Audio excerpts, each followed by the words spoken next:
Hola a todos y bienvenidos a este nuevo análisis. Hoy vamos a hacer una inmersión profunda y fascinante basada enteramente en el estudio de la Biblia en su contexto del maestro Augusto Rodríguez, parte de este mismo ministerio. Nuestro gran objetivo es decodificar juntos el contexto oculto del templo del primer siglo, ese contexto que se esconde justo detrás de los asombrosos eventos de Hechos, capítulo 2. Para todos los que estamos explorando las raíces hebreas de la fe, presten mucha atención porque entender esta conexión profética entre los rituales de Shavuot o Pentecostés y el libro de Hechos literalmente va a cambiar por completo la forma en que leemos las Escrituras. Rápidamente, este es nuestro mapa de ruta para esta clase magistral. Vamos a ir desde el misterio de Hechos 2 y la cronología del templo, pasando por las intrincadas rutas del servicio sacerdotal y el simbolismo de los panes, hasta llegar a su sustituto profético actual. Preparémonos para entender a fondo este asombroso sistema levítico. Bueno, entremos de lleno en materia con nuestra primera sección, el misterio de Hechos 2. Aquí cabe hacernos una pregunta muy lógica. ¿Por qué el libro de los Hechos parece omitir por completo los masivos y elaboradísimos rituales del templo que estaban ocurriendo exactamente al mismo tiempo durante el día de Pentecostés? Es como si la narrativa bíblica saltara directamente a los apóstoles, dejándonos con un verdadero enigma sobre lo que estaba pasando a solo unos metros de allí. La respuesta a este misterio la encontramos en la audiencia original. Fíjense en esto. De acuerdo con los registros históricos de Flavio Josefo, el apóstol Lucas dirigió originalmente el libro de Hechos a un sumo sacerdote del primer siglo llamado Teófilo. Ahora, pensemos por un segundo. Si Teófilo era un sacerdote experto en rituales, él ya conocía el sistema levítico íntimamente. Es por eso que Lucas no se molestó en incluir explicaciones básicas del templo. Simplemente no necesitaba dárselas a un experto. Sin embargo, para nosotros hoy en día, como creyentes que muchas veces desconocemos las leyes y rituales levíticos, recuperar este contexto es absolutamente indispensable para poder ver la imagen completa. Esto nos lleva de manera perfecta a nuestra segunda sección, la cronología del templo. Entender los tiempos aquí es fundamental, porque la casa de Dios funcionaba literalmente como un inmenso y perfecto reloj que sincronizaba el ritmo de vida de toda la nación de Israel.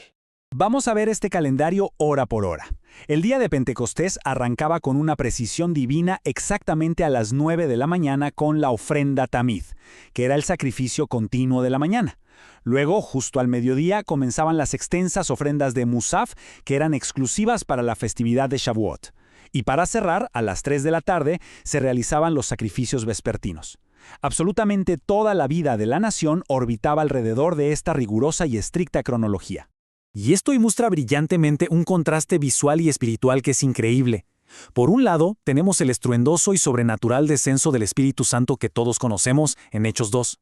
Pero por otro lado, de forma paralela y a la misma hora, los sacerdotes estaban ejecutando una logística masiva de sacrificios de sangre, y lo hacían bajo un orden absoluto y en un silencio perfecto. Este incesante sacrificio de la ofrenda tamid, ese derramamiento de sangre en el altar de forma tan ordenada, prefiguraba proféticamente el momento exacto del derramamiento del Espíritu Santo. Ambos eventos, aunque distintos, requerían una precisión y un orden divino inquebrantables. Pasemos ahora a la sección 3, las rutas del servicio sacerdotal.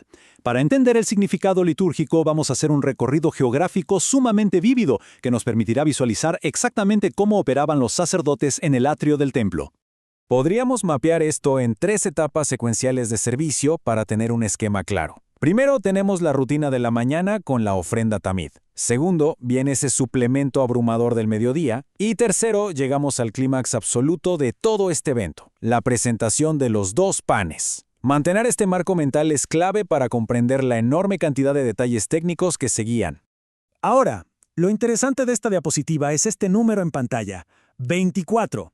Para tener una idea de la gigantesca escala de estas operaciones, imagínense que se requerían exactamente 24 sacerdotes trabajando al mismo tiempo, única y exclusivamente para transportar las piezas desmembradas de un solo toro hacia el altar.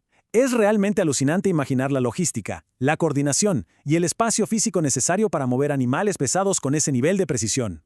Y claro, no se trataba de un solo animal ni mucho menos. Había 13 ofrendas especiales requeridas tan solo para acompañar a los panes. Es decir, una barbaridad de animales. El desglose técnico incluía 10 holocaustos totales conformados por 7 corderos, un toro y 2 carneros. A eso sumamos un macho cabrío como ofrenda por el pecado y 2 corderos destinados a ser ofrendas de paz, donde los sacerdotes actuaban paso a paso para mediar directamente la reconciliación entre el pueblo y Dios. Todo esto requería una fuerza laboral enorme y, sobre todo, una obediencia total y sincronizada. Y el recorrido por el atrio era milimétrico, no había margen para el error. Visualmente, la matanza de los animales ocurría de forma estricta hacia el norte del altar. Ahí, un sacerdote atrapaba la sangre y caminaba hacia el altar. Pero presten atención a esto, lo hacía sin jamás en ningún momento darle la espalda al edificio del templo. Al llegar, la sangre se rociaba de forma diagonal en las esquinas, cubriendo los lados norte y este de una sola vez. Luego, el ascenso al altar se hacía de forma muy cuidadosa por la inmensa rampa sur, y toda ofrenda que debía ser mecida se elevaba siempre mirando hacia el este, directamente desde la puerta de Nicanor. Pero el servicio no era únicamente mecánico. Antes de depositar esas piezas en el gigantesco fuego eterno que lo consumía todo, los sacerdotes se retiraban a la cámara de la piedra labrada. En ese lugar pasaban de la acción mecánica a la máxima reverencia. Hacían una pausa solemne, un momento sagrado para interceder y orar, pidiendo que esas ofrendas, que llevaban el peso y la representación de toda la nación, fueran aceptadas con el favor de Dios. Y toda esta impresionante maquinaria ritual nos lleva a nuestro cuarto punto, donde encontramos el clímax profético de Shavuot, el simbolismo de los panes. Aquí nos encontramos con una anomalía gigantesca. A diferencia de las ofrendas estándar del templo, que por ley debían ser estrictamente preparadas sin levadura, el pan de Shavuot era la gran excepción. Debía hacerse obligatoriamente con levadura o masa madre. Además de eso, sus dimensiones físicas eran colosales. No estamos hablando de panecillos, estamos hablando de verdaderos bloques de pan que medían aproximadamente 70 por 40 centímetros, pesando varios kilos cada uno. Ahora bien, como la levadura estaba estrictamente prohibida en el atrio, la preparación de estos panes excepcionales tenía que hacerse fuera del área sagrada. Los registros rabínicos y el contexto histórico nos sugieren que estos panes se amasaban históricamente en Betfagé. Una vez listos, se llevaban a la puerta este del templo y se mecían para representar la nueva cosecha. ¿Y por qué esto es un detalle vital? Porque Betfagé es el lugar geográfico exacto que los evangelios conectan con el maestro Yeshua.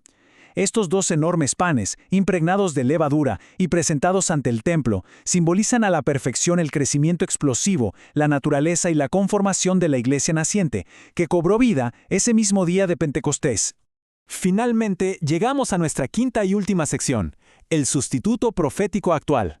Aquí es donde transicionamos de la mecánica histórica del primer siglo hacia una aplicación directa, poderosa e inmediata para todos los que estudiamos las raíces hebreas y las leyes del templo en la actualidad. La Escritura nos da la clave en el texto del profeta Oseas, capítulo 14, versículos 2 al 3. Allí se declara de forma muy clara: ofreceremos los sacrificios de nuestros labios como becerros. Este pasaje establece el mandato bíblico sobre cuál es el rol y lo que la casa de Israel debe hacer en un tiempo donde el templo físico, con sus enormes altares de bronce y sus sacerdotes, ya no está disponible.